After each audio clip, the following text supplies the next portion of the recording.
여러분 안녕하세요. 이제 곧 추석을 앞두고 있는데요. 참 여러 가지로 많이 힘든 시기인데 그래도 가장 힘이 되는 건 가족인 것 같습니다. 그래서 가족들하고 정말 행복하고 따뜻한 그런 연휴가 됐으면 좋겠는데요. 제가 오늘은 그 북한에 대해서 좀 정말 핵심적인 것만 좀 여러분들한테 알려드리려고 방송을 시작했습니다. 일단 북한에 대해서 한 이 13가지 정도의 특징만 알고 계셔도 어느 정도는 북한 사회에 대해서 이해하셨다 생각하실 건데요. 첫 번째, 북한에는 연좌제라는 게 있습니다. 연좌제는 뭐냐면 만약에 어떤 그 죄를 지었을 때 본인만 이제 그 죄에 대해서 형벌을 받는 게 아니라 그 3대 가족이 같이 형벌을 받는 것이죠. 그러니까 제가 어린 아이가 있고 부모가 있으면 이제 부모와 아이, 저 이렇게 모든 세 가족이 다 처벌을 받는 것이라고 합니다. 참 어처구니 없고 비인륜적인 그런 반인륜적인 그런 제도인데요. 그러니까 예를 들어서 제가 뭐 북한 정권에 대해서 이제 나쁘게 얘기를 했다면 이제 정치범 수용소라는 게 또 있다고 합니다. 그래서 정치범 수용소에 이제 끌려갈 텐데 저희 아이도 거기서 끌려가게 되고 만약에 거기서 아이가 또 태어나면 그 수용소에서 아이가 자라나는 그런 이제 형국이 되는 거죠. 정말 여러분들 상상만 해도 얼마나 끔찍할지 상상이 될 겁니다. 그래서 그 정치범 수용소에 끌려가면 먹을 게 사실 바깥에 나와 있는 자유로운 사람들도 먹을 게 없어서 굶어 죽는 판에 정치범 수용소에서 먹을 걸 제대로 주지 않겠죠. 그래서 어떤 책인가 다큐멘터리에서 본 얘기인데 이제 이런 얘기까지 방송에 하긴 좀 그런데 쥐를 잡아서 그걸 이제 생으로 말려서 먹어야 될 정도로 정말 먹을 게 없어서 결국은 굶어 죽거나 뭐 일하다가 쇠약해져서 죽거나 뭐 다 그렇게 인생을 마감하고 또 거기에서 극적으로 탈출하신 분들이 이제 정치범 수용소에서 탈출해서 또 북한을 또 탈출해서 인권운동가가 되신 분들도 계시잖아요. 그래서 미국의 그 북한 인권운동 단체에도 정치범 수용소에 대한 책자도 만들어지고 거기에 대한 또 많은 논의가 있더라고요. 그래서 이 정치범 수용소라는 곳 그리고 연좌제 이런 거를 좀 아셔야 될 것 같고 그 다음에 제가 어제 방송에 잠깐 언급을 했지만 뭐 외국의 불법적인 외국에 통화를 했다든지 뭐 한국 드라마를 보다가 들켰다든지 뭐 그러니까 그 정권에서 불법으로 얘기해 놓은 그런 행위를 했을 때 공개 처형을 아직도 하고 있다고 하는데요. 공개 처형에는 7살 이상이면 그 마을의 모든 주민들이 필수적으로 그 공개 처형을 지켜봐야 된다고 합니다. 그래서 공개 처형 때는 이렇게 총을 3방을 이렇게 쏴서 하는 그런 철저한 규칙이 있고요. 그거를 7살 어린 아이들이 지켜봐야 된다는 거, 얼마나 끔찍한 공포를 줄지 여러분들 한번 상상을 해보세요. 그리고 이제 뭐 여러분들도 좀 아시다시피 아주 어릴 때부터 태어나자부터 이제 어떤 기관에 들어가면 세뇌 교육이 시작된다고 하네요. 그 세뇌 교육은 이제 여러분들 쉽게 생각하면은 우리가 사이비 종교에 가면은 한 인물이 신이 되잖아요. 그 인물이 신으로 생각하게 만들고 모든 그 종교가 그 인물을 이제 우상화하면서 그런 사이비 종교가 이제 그 유지가 되는데, 여기서는 이제 그 김씨 정권, 정권이 이제 김씨 집안이 전부 다 이제 신으로 신격화되고 우상화되는 그런 교육을 하고, 학교에서도 이제 항상 그런 교육을 하고, 여러분들이 이제 가끔 다큐멘터리를 보셨으면 아시겠지만 집에도 그 김씨 집안 사람들 얼굴 그 액자가 항상 붙여져 있고, 모든 사무실 모든 어딜 가든 그런 액자가 붙여져 있어야 되고, 그 액자를 손상시키거나 그분들 얼굴이 올려져 있는 신문을 깔고 앉거나 찢거나 손상시키거나 이러면 이제 극도로 높은 그런 처벌을 받게 되죠. 그래서 미국에서 이제 몇 년 전에 그 오토 라고 하는 그 미국 그 대학생이 북한에 그 여행을 갔다가 그 가지 말라고 했던 이제 거기에 가서 포스터를 이제 훔쳤다고 하는데, 사실 그 증거는 우리가 알 수가 없는데, 그것 때문에 이제 그분이 이제 고문을 받다가 결국은 이제 식물인간이 되어서 죽어서 이제 미국의 부모의 품으로 돌아왔잖아요. 그래서 그런 포스터를 손상한다던가 이제 본인들이 하지 말라고 하는 걸 하면 이제 그 정도로 외국인이라고 할지라도 극도로 이제 처벌하는 그런 상황이고요. 그리고 이 세뇌 교육뿐만 아니라 어릴 때부터 서로가 서로를 감시하는 체제를 만들기 위해서 항상 진짜 그 서로에 대해서 잘못을 이제 얘기하게 하고 상대방이 듣게 하고, 이게 조를 나눠서 항상 그런 거를 생활화하게끔 해서 결국은 이제 본인이 나라에 충성한다는 그런 생각으로 부모를 신고하거나 친구를 신고하거나 하는 게 오히려 영웅적인 그런 행위로 받아들여지는 그런 그 감시 체제, 서로가 서로를 감시하게 해서 그 정부에 대해서 조금의 그런 반항이나 반발이라도 억제할 수 있는 그런 체제를 만들어 놨고, 또 인터넷 같은 거는 완전히 이제 차단해서 그 해커들이나 특별한 정부 요원들을 제외하고는, 높은 정부 요원들을 제외하고는 인터넷을 쓸 수가 없고요. 그리고 이제 핸드폰은 일부 이제 북한 주민들이 있다고 하는데, 거기에도 인터넷은 없고 그냥 이제 자체적인 인트라넷 같은 게 이제 있는 것 같더라고요. 그래서 TV 방송은 이제 국가에서 하는 한 방송인데, 항상 거기에는 이제 그 김씨 집안 사람들을 우상화하고 신격화하는 그런 내용들만 이제 계속 나오다 보니까 이런 프로파간다죠. 그래서 그런 이제 계속적으로 세뇌 교육을 하는 이제 체제를 유지하는 거고요. 그리고 이제 병원 같은 경우는 이제 어제 제가 언급한 그분의 이제 책을 보니까, 이제 본인이 이제 몇 살 때, 그 맹장이 터져가지고 병원에 갔는데, 이제 닌겔이 없어서 그 닌겔 이제 맥주병을 대신으로 이제 닌겔을 쓰고, 또 마취제가 비싸니까 마취제가 없어서 마취를 하지 않은 상태에서 배를 잘라서 이제 치료를 해서 그냥 기어오다 보니까 그 고통이 너무나 극심했다고 합니다.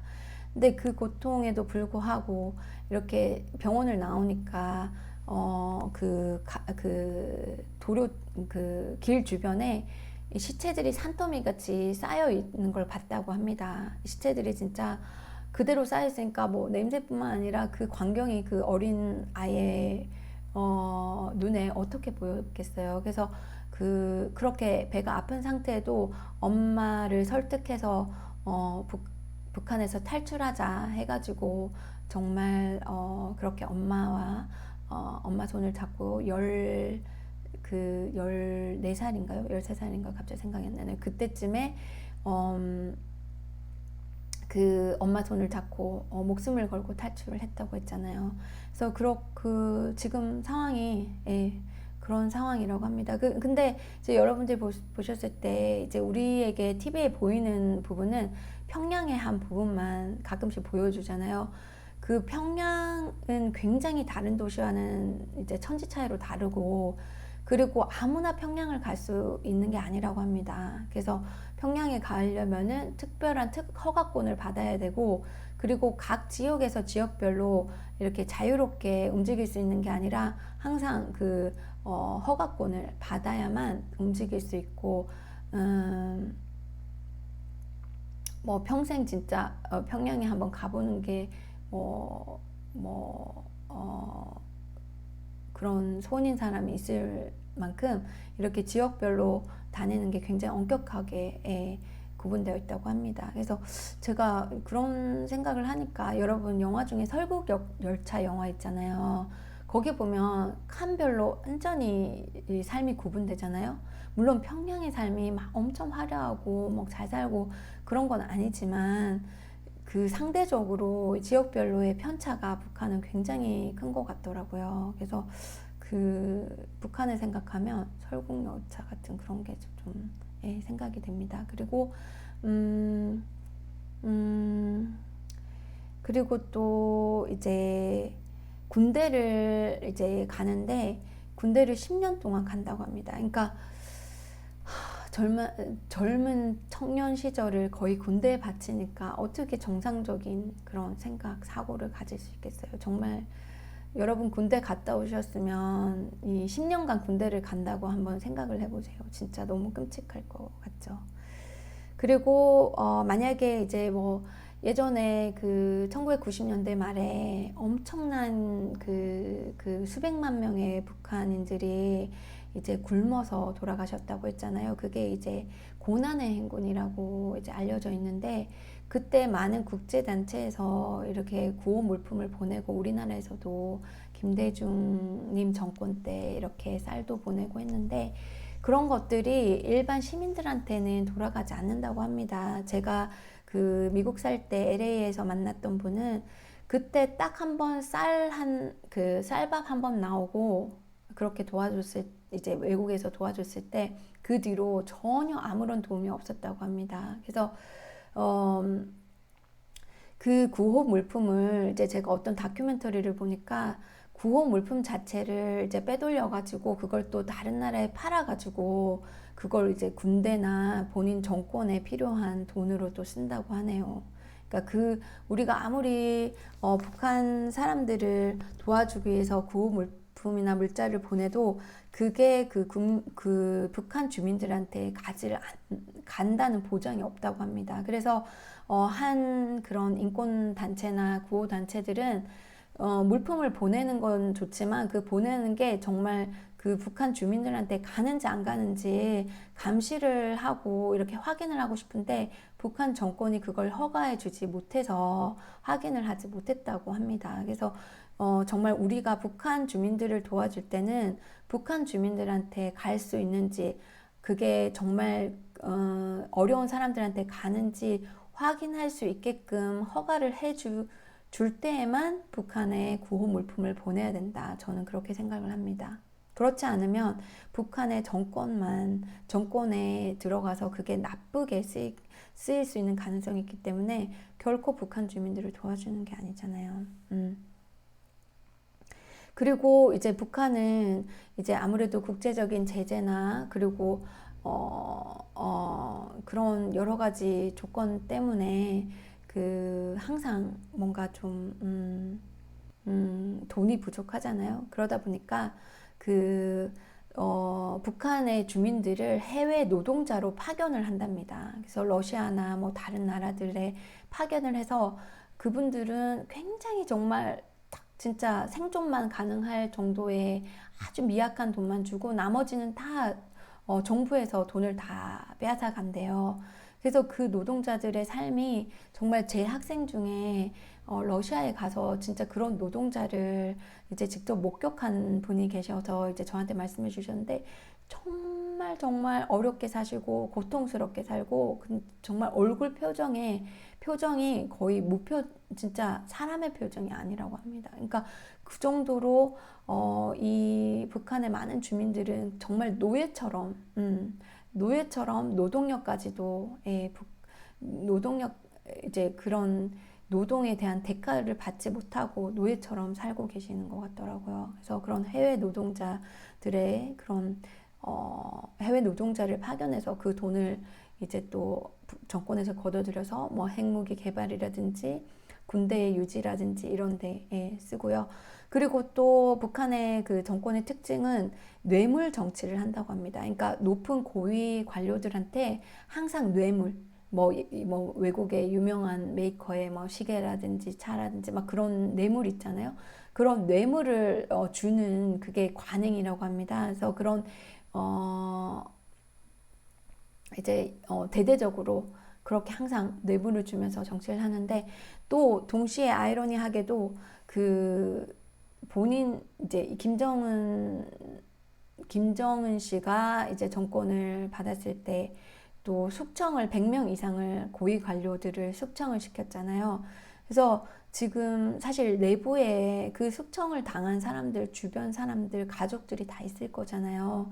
그래서 내부에 이미 적이 엄청나게 많다고 합니다. 그래서 이 만약에 그 내부에서 민주화 운동이 벌어진다면 거기에 이제 그 아주 높은 고위직에 있는 인물들까지도 함께 이게 합세할 수 있는 그러한 상황이 될 수도 있고 또 군대에 간 그 청년들도 실제로는 민간인들이 군대에 간 거잖아요. 그래서 어떤 만약에 민주화 운동이 벌어진다면 군대도 결국은 민중들 편이 되지 않을까라고 또 생각하시는 또 그런 전문가들도 많더라고요. 그래서 사실 이렇게 끔찍한 감시 체제 그리고 총과 칼로 위협하고 공개 채용을 통해서 정말 공포에 떨게 만들어서 공개 채용이나 연좌제를 통해서 공포에 떨게 만들고 또 세뇌 교육으로 인해서 그 북한 정권에 반발하지 못하게 하는 것들이 이제는 이게 예전에는 많이 정말 그게 지금까지 효과가 있으니까 이렇게 이런 독재 정권이 유지가 됐지만 지금 그 허점들이 조금씩 터지고 있는 게 그래도 많은 그 북한 주민들이 이제 막 그 한국 TV도 볼 수 있고 뭐 이렇게 미국 영화도 이렇게 뭐 칩이나 이런 걸 통해서 이렇게 몰래 본다고 하잖아요. 그리고 또 정부에서 배급을 해주지 못하고 이제는 뭐 아예 내버려둔 상황이 많기 때문에 그런 사람들이 스스로 목숨을 연명하고 생활하기 위해서 이제 시장 같이 왜 그런 블랙 마켓이라고 하잖아요. 그런 것처럼 이제 약간 자본주의의 그런 문화가 좀 여기저기 많이 들어가 있다고 합니다. 장마당이라고 여러분도 들어보셨을 건데요. 이제 그런 데서 어떤 자본주의의 그런 문화가 여기저기 지금 많이 지금 들어가 있고 또 그러다 보니까 이제 그 중국에서 많은 물품들이나 어떤 그런 뭐 영화 같은 것도 이제 영화나 드라마 이런 칩 같은 것도 중국에서 많이 오가고 있답니다. 그쪽 블랙마켓을 통해서. 그래서 이제 많은 정보들이 조금씩 들어가고 있고 그러다 보니까 예전처럼 막 그 완전히 100% 세뇌당해서 막 북한 그 정권에 대해서 충성하고 그런 분위기는 이제 많이 완화된 걸로 보이는데요. 그러다 보니까 이제 사람들이 깨어나잖아요. 조금씩 깨어나고 이제 외국에 대한 그런 진실이라든지 또 민주화에 대한 열망이 아직까지는 많이 부족할지도 모르지만 그게 조금씩 살아나고 있다고 합니다. 그래서 작년 3월 1일에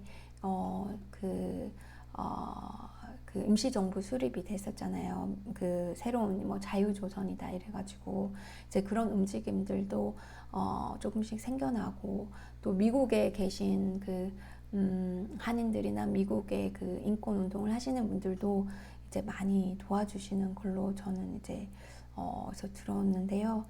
그래서 이런 정말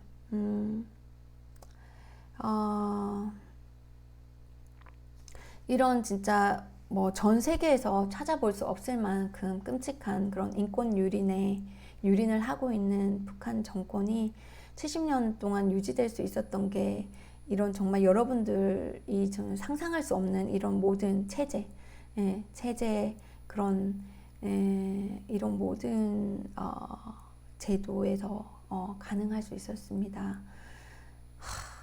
정말 여러분들이 뭐 과연 이거 영화에서도 진짜 이 정도로 끔찍한 이런 거 들어보시지 못하셨을 텐데요. 그런 나라가 바로 우리 이웃에 있다는 거, 그리고 우리의 많은 그 같은 민족이었던 그 북한 주민들이 이런 나라에서 정말 비참하게 살고 있다는 걸 과연 우리가 외면해서는 안 될 것 같습니다. 그래서 이 북한의 정권에 관심을 가지는 만큼 우리가 북한 정권 밑에 정말 노예로, 인질로 잡혀있는 2,500만 명의 북한 주민들의 삶에 대해서 우리가 많이 알면 알수록 앞으로 어떻게 북한에 대처를 해야 될지, 그런 거에 대해서 좀 효과적이고 정말 그 진실된 토론이 있을 수 있다고 생각해서 한번 이런 방송을 마련해 봤습니다. 여러분들이 꼭 책도 많이 읽으시고 또 다큐멘터리도 보시고 많이 검색하셔서 북한에 대한 실상을 좀 많이 아셨으면 좋겠어요. 네, 그러면 오늘도 좋은 하루 보내시고 다음 시간에 또 만나 뵙겠습니다. 안녕히 계세요.